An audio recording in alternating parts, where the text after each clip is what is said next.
on the way. Hey guys, I'm Joe, and welcome back to a segment that has been long dead on my channel for too long. What a great opportunity it is for me to talk about one of my childhood favorites, Matilda, directed by Danny DeVito, starring Mara Wilson, Pam Ferris, Beth Davids, Danny DeVito, Rhea Perlman, and amongst other people. Matilda was one of the staple movies in my childhood. I know that might sound a little weird for some people because you would think that it's mostly geared towards girls, and it definitely is, but it's not just for girls. Boys can watch this too. I mean, hello. I was a boy when this came out in 1996, but anybody could watch this and enjoy it. It's accessible to everybody. As far as I could tell, not a whole lot of people have talked about Matilda. There's some people on YouTube who have discussed it. My friend Rachel Wagner from Rachel's Reviews, she's done a video on this at one point a couple of years ago. And Doug Walker, the nostalgia critic, has said that he does not like this movie in the least bit. Opinions are opinions. What can you do? And looking at the response that this movie had in 1996, it was universally praised by critics and audiences, but box office-wise, it was a flop. And it's kind of sad, because I rewatched this movie a couple weeks ago, and then I watched it again last night just to make sure that this movie was fresh in my memory. This film holds up so well all these years later. The characters, the writing, the storytelling, the directing, everything about this movie works. Except for the Trunchbull, kind of. We'll talk about her in a little bit. But everything else about this movie is just as close to perfect as you can get. And just a little warning, there will be spoilers in this video in case you haven't seen the movie yet, which... why? But for those of you who don't know, Matilda is a very gifted young girl who lives in a very uncaring and negligent family, and when she goes to the school at Cruncham Hall, she discovers that she has a very special gift that she can use to help other people and get back at those who hurt her. All of that leads to a really charming and wholesome movie. As I said, this was directed by Danny DeVito, who plays Matilda's father in the movie, and he's also the narrator too. This was a passion project for him, and you could feel it in every scene. He was passionate about the source material, adopted from the original children's novel by Roald Dahl. So where do I begin with Matilda? Well, let's get the obvious. Mara Wilson as Matilda, she is absolutely perfect in this film. She gave everything that this film needed. She was among the many kid heroes of the 90s along with Macaulay Culkin. I'd seen her in A Simple Wish and Mrs. Doubtfire, and I think most people would agree with me. This is her signature role. You can mention some of the other films that she's been in, but at the end of the day, this is the role that most people know her for. If not 100%, I would say that she's the majority of why this movie works so well. She's charming, she's endearing, she's very likable, and she has a really kind heart that you just can't help but like her and want to root for her to be better. It's the usual underdog story that we're used to seeing, and let's be honest, who doesn't love an underdog, am I right? She's the one person in her family that seems like the only normal person in there. Her mother, her father, and her brother, completely self-absorbed and have no interest in getting to know her whatsoever. Her father, Harry, played by Danny DeVito, is a used car salesman, but sells them for unfair prices and uses really bad car parts in order to sell them. And he doesn't really care how bad the quality of the car is, he just wants to get it out on the lot and make a quick buck. Her sibling is the typical mean older brother who just results to name-calling and all kinds of stuff. Her mother is very self-absorbed and more than likely only married Harry Wormwood for his money. Yet she's the only member of Matilda's family that shows the slightest ounce of compassion for her. Plus, I think it's also kind of neat that Rhea Perlman and Danny DeVito, who play Matilda's parents, they're actually married in real life. I don't know, I just find it kind of cool that they play a married couple in the movie, yet they're a married couple in real life. Matilda pretty much knows right off the bat when she's old enough that she's really not like the rest of her family. Her family just likes to spend every night watching TV while eating dinner, and she's really not interested in that. She wants a book to read, and she's not going to get that from her dad. Why would you want to read when you got the television set right in front of you? There's nothing you get from a book that you don't get from a television faster. So as a result, whenever her family goes out for the day, she goes to the downtown library to read a book on her own. But it's not just children's books that she's into.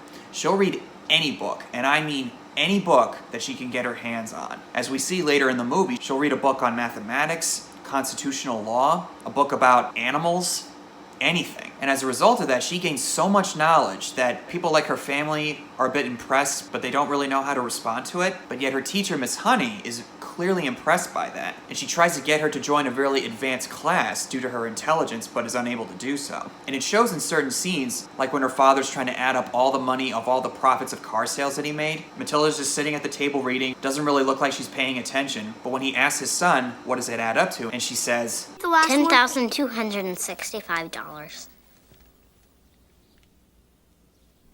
Check it if you don't believe me. Even her father knows that she's right. He automatically accuses her of cheating. which is later rectified in the scene where she actually shows up on her first day of school in her class. Her teacher's testing the class on their multiplication skills, and she throws out this really big complex math problem as a motivator. She gives the answer with enthusiasm, but then she holds back, afraid that she's going to get scolded. Miss Honey does the math, realizes that she's correct, and she's clearly impressed by that. So she asks her how she was able to figure that out, which she shares that she'll read anything, especially any book by Charles Dickens, who apparently Roald Dahl was clearly inspired by with his writing. So let's talk about Agatha Trunchbull, played by Pam Ferris. Now, Pam Ferris you might actually remember as Aunt Marge from Harry Potter and the Prisoner of Azkaban, the one that Harry blew up into a big balloon. This lady clearly does not have the best luck when it comes to people with certain types of powers.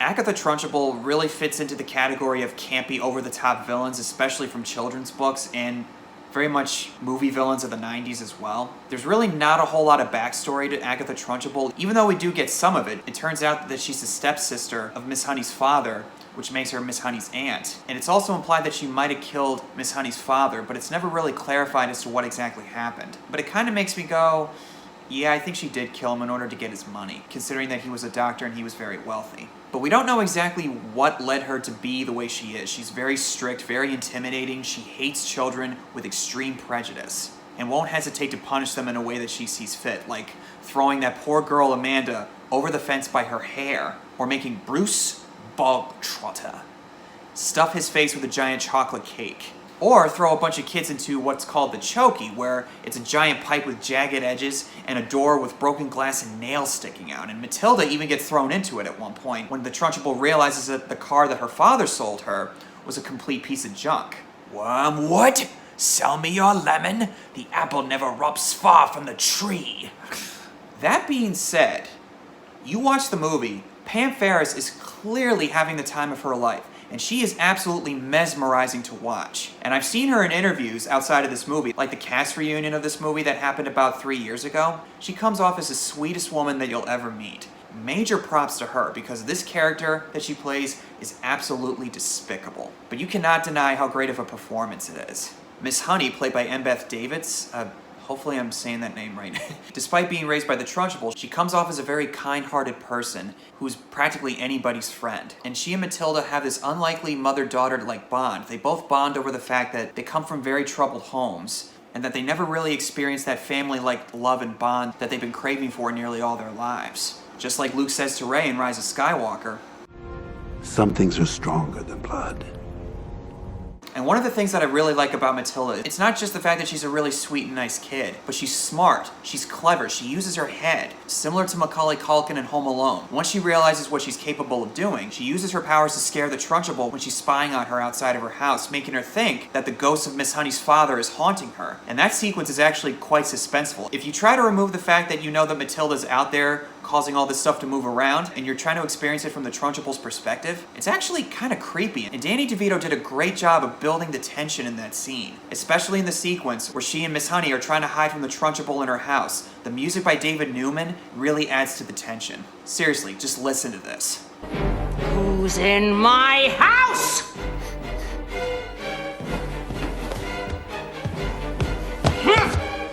Come out and fight like a man! Oh, and the fact that Matilda was able to pull that disappearing act from under the table.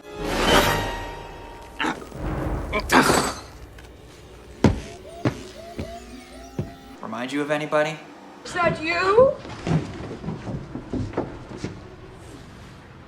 Pete? How strange. There's nobody here. And it's not just the math problems that she's able to solve. She knows when to call people out on something that they're doing wrong, when she realizes just how dirty of a job her dad is doing as a car salesman. Daddy, you're a crook. What? This is illegal. Listen, you little wiseacre. I'm smart, you're dumb. I'm big, you're little. I'm right, you're wrong. And there's nothing you can do about it. Which leads to a really great scene where Zinnia is trying to get the hat off of Harry's head because Matilda used super glue on her dad's hat. I did not glue my hat to my head. The hat shrunk, the 5 is fused to my hair. And there's a lot of other things that I'm not even mentioning, such as the newt scene, or when Matilda showcases her powers to Miss Honey, or when all the kids finally get the courage to stand up to the Trunchbull and chase her out, Bruce takes a piece of chocolate cake and shoves it right in her face. It's a moment that makes me go, yes! And seeing Matilda get her revenge on the Trunchbull by throwing all the chalkboards in her face and spinning her on that big globe, saying that it's satisfying doesn't quite cover it. No more Miss Nice Girl. So the movie ends with Matilda's family taking off to Guam, but leaving her in the care of Miss Honey. And it's the classic happily ever after ending. But by this point, because of how much you care about Matilda and her situation, to me it feels really earned, and I can't help but smile whenever it happens. And for a long time I've been trying to wonder what exactly the main message of the movie is. People can and will take away different messages from it, but how I see it is this. The kind and generous heart and the emotional intelligence that Matilda and Miss Honey both have, despite coming from troubled family backgrounds, they still manage to stay true to who they are as people, in here and in here. It doesn't really matter where you come from. What matters is what kind of heart that you have, and whether or not you're compassionate and empathetic towards other people, both of which are character traits that Matilda and Miss Honey clearly have. So at the end of the day, Matilda is really charming and very wholesome. I really forgot just how endearing and sweet this movie really is. Watch the Matilda reunion. It's on YouTube if you ever want to check it out. The love and passion for the source material that everybody brought onto the set, you could feel it in every scene. Matilda is one of my all-time favorites, and I am not ashamed to admit that. So thanks guys for tuning in. What are your thoughts on Matilda? Do you love it, like it, think it's alright, or do you hate it? Whatever the case is, comment below and tell me your thoughts, and I will see you all very soon.